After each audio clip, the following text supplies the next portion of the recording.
নমস্কার বন্ধুরা, আমি চলে এসেছি তোমাদের প্রিয় চ্যানেল স্টক ট্রাভেলার। বন্ধুরা, আজকে একটা দুটো কোম্পানি না, আজকে বেশ কিছু কোম্পানি নিয়ে আমি কথা বলবো। ঠিক আছে, প্রথমেই বলে দিই, দুটো কোম্পানির কোয়ার্টারলি রেজাল্ট আউট হয়েছে।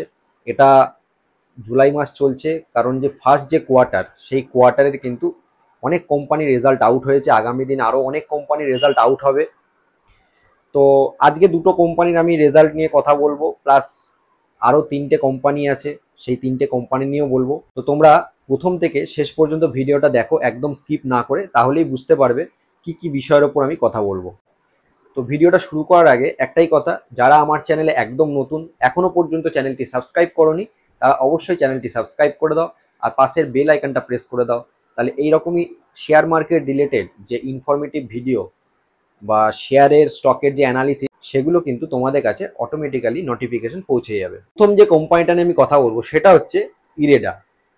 এই ইরেডা রিনিউয়াল সেক্টরের সাথে যুক্ত।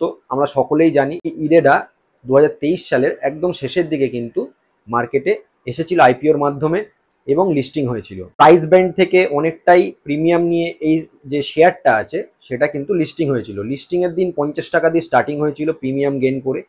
দেন তারপরে যে এখনো পর্যন্ত তার রেস কিন্তু থামছে না। 50 টাকা 52 উইক লো আছে। বর্তমানে এই কোম্পানিটি প্রায় 305 টাকা, এই মাসেই দুদিন আগেই 305 টাকার কিন্তু হাই লাগিয়েছে 52 উইক। এবং লাস্ট এক বছরে এই কোম্পানিটি তার যারা ইনভেস্টার আছে না, সেই ইনভেস্টারদের প্রায় 470% রিটার্ন দিয়েছে বন্ধুরা। মানে বুঝতে পারছো, মানে এক বছরও কিন্তু হয়নি যে লিস্টিং হয়েছে। আগামী দিনে এখনো যে কতটা রেসের বাকি আছে, এবং এটা যে লম্বা রেসের একটা ঘোড়া, বিভিন্ন রকম যারা মানে মার্কেটে বিশেষজ্ঞ আছে, প্লাস হচ্ছে যেসব ব্রোকারেজ হাউসগুলো আছে, জেপি মর্গান থেকে শুরু করে যেসব ব্রোকারেজ হাউসগুলো আছে, এই ব্রোকারেজ হাউসগুলো কিন্তু একে বাইং রেটিং দিয়েছে এবং এর এখনো দৌড় অনেকটাই বাকি আছে। বন্ধুরা, এই কোম্পানিটির কালকে মার্কেট ক্লোজ হওয়ার পরে রেজাল্ট আউট হয়েছে। রেজাল্টে দেখা গেছে যে কোম্পানি খুব ভালো পারফরমেন্স করেছে। কোম্পানির সেই রেজাল্টের দিকে একটু নজর দেওয়া যাক। কোম্পানি মার্চ 2024-এ, মানে ঠিক আগের কোয়ার্টারে, মানে ফিনান্সিয়াল শেষ হয়ে গেছে, এটা হচ্ছে এই বছর মানে 24-25-এর ফিনান্সিয়াল ইয়ারের কিন্তু প্রথম কোয়ার্টার। তো মার্চ কোয়ার্টারে কোম্পানির যে রেভিনিউ ছিল সেটা হচ্ছে 1391 কোটি টাকা, এবং সেটা জুন কোয়ার্টারে বেড়ে বন্ধুরা রেভিনিউ দাঁড়িয়েছে 1510 কোটি টাকা। মানে হচ্ছে রেভিনিউ কিন্তু কোম্পানি গ্রোথে এনেছে। এবং এক্সপেন্স, ঠিক আছে, কোম্পানি যেমন রেভিনিউ বেড়েছে, তো এক্সপেন্সের দিকে যদি খেয়াল করে দেখি বন্ধুরা, এক্সপেন্স মার্চ কোয়ার্টারে ছিল 56 কোটি টাকা, জুন কোয়ার্টারে বন্ধুরা এক্সপেন্স কমিয়েছে। এটা একটা খুব প্লাস পয়েন্ট, মানে পজিটিভ একটা দিক। এক্সপেন্স কিন্তু কমে সেটা 51 কোটিতে এসে দাঁড়িয়েছে। ইপিএস মার্চ কোয়ার্টারে ছিল 1.26, আর জুন কোয়ার্টারে সেটা বেড়ে হয়েছে 1.43। নেট প্রফিট বন্ধুরা যদি আমরা দেখি, নেট প্রফিট 337 কোটি টাকা ছিল মার্চ কোয়ার্টারে, আর জুন কোয়ার্টারে সেটা বেড়ে দাঁড়িয়েছে 384 কোটি টাকা। মানে প্রফিট, রেভিনিউ সব দিকে কিন্তু গ্রোথ। এই কোম্পানিটা কিন্তু বেসিক্যালি সোলার সেক্টর যে আছে না, এই সোলার সেক্টরে কিন্তু ফাইন্যান্সিং এর কাজ করে। মন্ত্রী নরেন্দ্র মোদী মানে রাম মন্দির উদ্বোধন করেছিলেন, এবং সেদিন বিকেলে একটি যোজনার কথা ঘোষণা করেছেন, যে পিএম সূর্যোদয় যোজনা।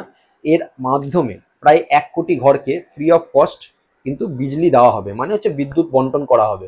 এবং এর ম্যাক্সিমাম যে ফাইন্যান্সিং এর কাজটা কিন্তু ইরেডার মাধ্যমেই হবে বলে মনে করা হচ্ছে। এবং ইরেডা একটা ম্যাক্সিমামটাই গভর্নমেন্ট টেকিং একটা কোম্পানি, প্রায় 75% হোল্ডিং কিন্তু গভর্নমেন্টের। ঠিক আছে, এফআইআই স্টেক বন্ধুরা, যেটা সব থেকে নজর করা যেটা হয়েছে সেটা হচ্ছে মার্চ কোয়ার্টারে এফআইআই স্টেক ছিল 1.3%, সেখানে জুন কোয়ার্টারে এফআইআইরা মানে ফরেন ইনভেস্টাররা তারা কিন্তু স্টেক বাড়িয়েছে 2.70%, তারা স্টেক বাড়িয়েছে। ঠিক আছে, মানে 1.36 থেকে 2.70% হয়েছে। ডিআইআই স্টেক 0.94% ছিল মার্চে, সেটা জুনে একটু কমেছে 0.42। আচ্ছা, পাবলিকের কাছে 22.70% ছিল মার্চ কোয়ার্টারে, জুন কোয়ার্টারে 21.87% ছিল। এখানে কিন্তু পাবলিকও মাল বিক্রি করেছে, বাট এফআইআইরা কিন্তু শেয়ার পারচেস করেছে।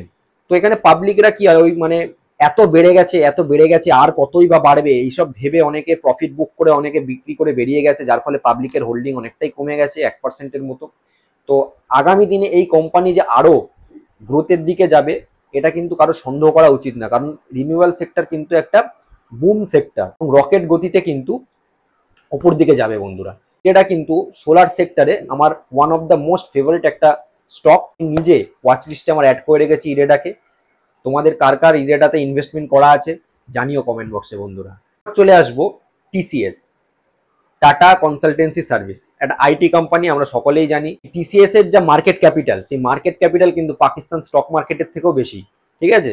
তো পাকিস্তান স্টক মার্কেটের যা সাইজ, তার থেকে বড় সাইজ হচ্ছে এই টিসিএস কোম্পানির মার্কেট ক্যাপিটাল। তো এই টিসিএস এরও রেজাল্ট আউট হয়েছে, কোয়ার্টারলি রেজাল্ট, এবং তারপরে প্রায় ফ্রাইডেতে প্রায় 7% মতো একটা জাম্প এসছে, মানে ট্রেডিং সেশনে, ফ্রাইডে ট্রেডিং সেশনে একটা 7% মতো জাম্প এসছে। এবং যত আইটি কোম্পানিগুলি আছে না, উইপ্রো হোক বা ইনফোসিস হোক, এই কোম্পানিগুলোতেও কিন্তু একটা ভালো গ্রোথ দেখা গেছে, 5%, 6% করে কিন্তু গ্রোথ হয়েছে, মানে লাস্ট যে ফ্রাইডে যে ট্রেডিং সেশন ছিল।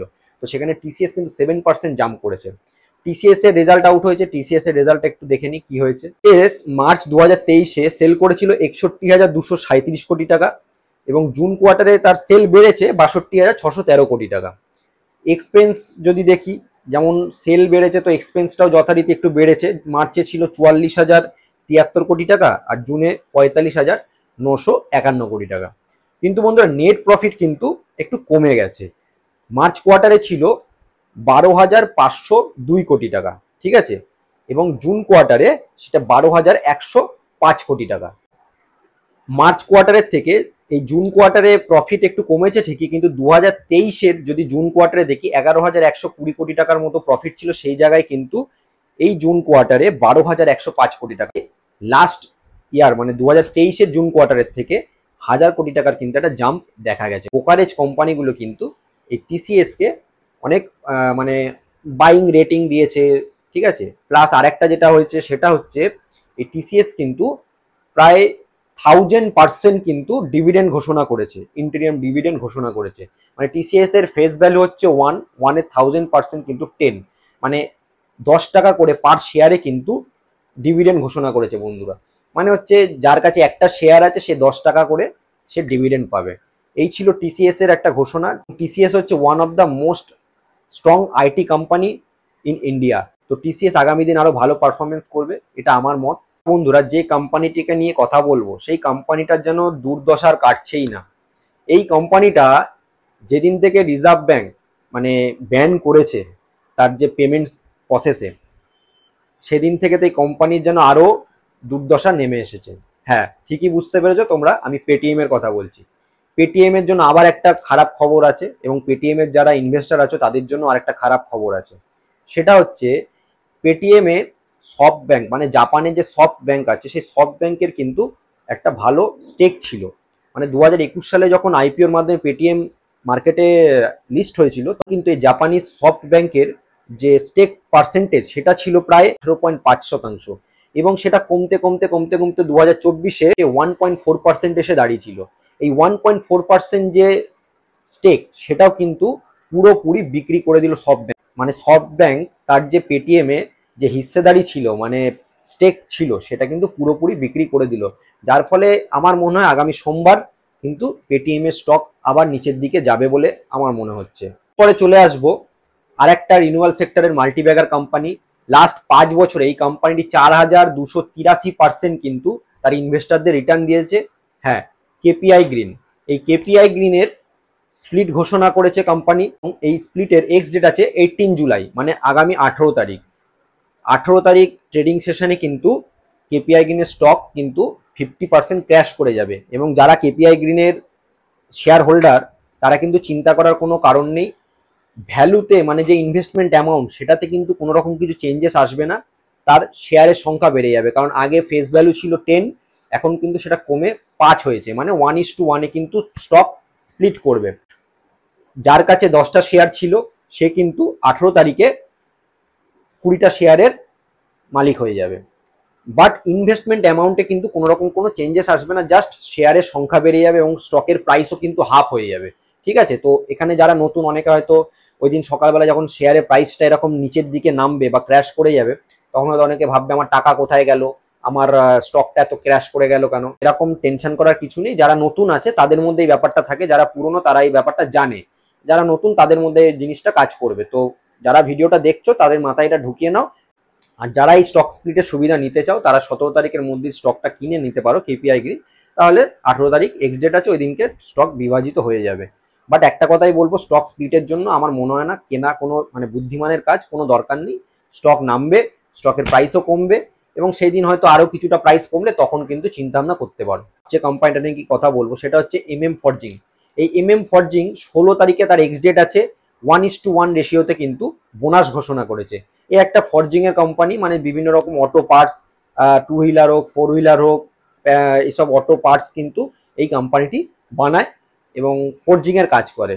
খুবই একটা স্মল ক্যাপ কোম্পানি, মাত্র ওই 3172 কোটি টাকার একটা মার্কেট ক্যাপওয়ালা কোম্পানি, মানে স্মল ক্যাপ কোম্পানি।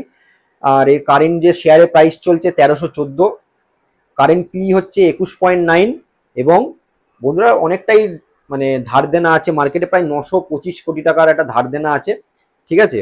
আর প্রোমোটার স্টেক 56.34% আছে, এফআইআই স্টেক 2.28% আছে, ডিআইআই স্টেক আছে 11.47%, এবং পাবলিকের কাছে আছে 29.55%।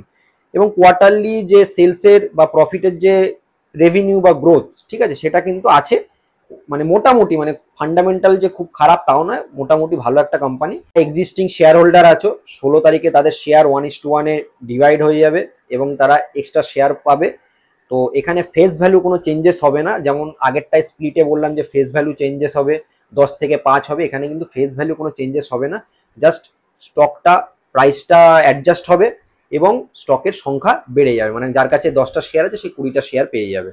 এই ছিল বন্ধুরা আজকের ভিডিও। তো ভিডিওটা কেমন লাগলো অবশ্যই জানিও, লাগলে একটা লাইক করে দিও। দেখা হবে বন্ধুরা নেক্সট ভিডিওতে, ততক্ষণ টাটা।